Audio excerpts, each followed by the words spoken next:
تو جناب ہمارے وزیر اعظم نے ملک میں کرونا سے لڑنے کے لیے ٹائیگر فورس بنانے کا اعلان کیا ہے کہ کرونا کی ریلیف کے لیے ٹائیگر فورس میں اناؤنس کر رہا ہوں۔ انڈیپینڈنٹ اردو سے میں ہوں ثاقب تنویر۔ وزیر اعظم عمران خان کی کرونا ریلیف ٹائیگر فورس، اس کے رضاکار چپا چپا گلی گلی جائیں گے، گھروں میں بند لوگوں کو راشن پہنچائیں گے، کوارڈینیٹ کریں گے تاکہ لوگ گھروں سے باہر نہ نکلیں۔ جب ٹائیگر فورس کے ذریعے گھر بیٹھے ہی ضرورت پوری ہونے لگے گی تو کم سے کم لوگ گھروں سے باہر جو ہیں وہ جائیں گے اور زیادہ سے زیادہ لوگ جو ہیں وہ گھروں میں رہیں گے، تو کرونا وائرس انسانوں سے انسانوں میں منتقل ہونا بند ہو جائے گا۔ یہ ہے ٹائیگر فورس سے مسئلے کو حل کرنے کا فارمولہ، لیکن یہ فارمولہ نیا نہیں۔ چلیے چین کو چلتے ہیں، جہاں یہی فارمولہ سب سے پہلے آزمایا گیا اور کامیاب ہوا۔ چین کا شہر ووہان آپ جانتے ہوں گے، وہاں کے آج کے مناظر ہیں یہ۔ شاپنگ سینٹر کھل گیا ہے، لوگ گھروں سے باہر نکل کر اپنی ضروریات خود پوری کر رہے ہیں، سڑکوں پر گاڑیوں کی آمد و رفت شروع ہو گئی ہے۔ لب لباب یہ ہے کہ زندگی معمول کی طرف لوٹنا شروع ہو گئی ہے، کیونکہ کرونا وائرس پھیلنے کا خطرہ ٹل گیا ہے۔ اس کامیابی تک پہنچنے میں رضاکاروں کا اہم رول رہا۔ کرونا وائرس کی وبا چین کے اسی شہر ووہان سے پھوٹی تھی۔ وبا روکنے کے لیے چینی حکومت نے لاک ڈاؤن نافذ کر دیا تھا۔ 1 کروڑ سے زائد آبادی کا شہر ہے ووہان۔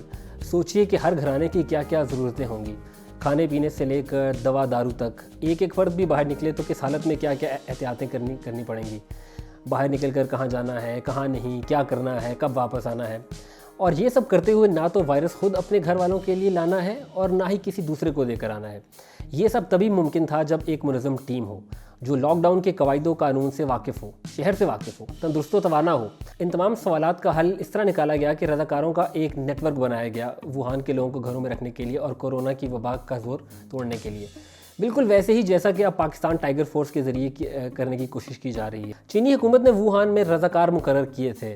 امریکی ٹی وی CNN کے مطابق چین میں وی چیٹ نامی ایپ پر 100 افراد پر مشتمل گروپس بنے ہوئے تھے، جن کے ذریعے کسی بھی ایمرجنسی کے لیے رضاکار اپنے آپ کو پیش کرتے تھے۔ ووہان میں رضاکاروں نے گھر گھر جا کر افراد کے ٹیمپریچر بھی چیک کیے۔